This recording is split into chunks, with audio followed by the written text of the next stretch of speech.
Kate Middleton looked stunning today on day 13 of Wimbledon. She turned heads in a canary yellow dress. The Duchess of Cambridge was majestic as she stepped out to watch the Wimbledon women's singles final. She was the picture of summer in a bright yellow Roxanda dress.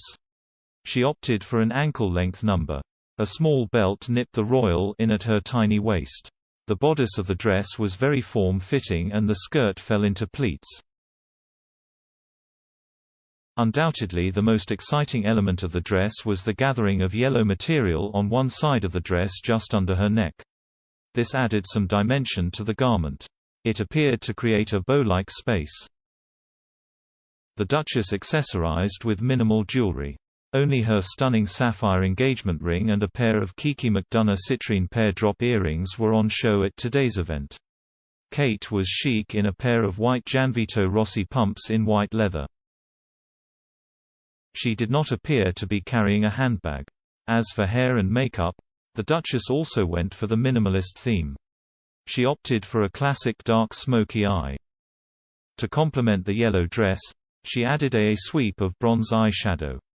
Kate paired this elegant eye makeup look with a pretty pink lip. Royal fans took to social media to praise the Duchess' style. @CA Martins said, "Elegant. She is the sun, she is elegance, happiness. HRH Catherine is beautiful." @Biz Arrow Lady also deemed the royal stunning.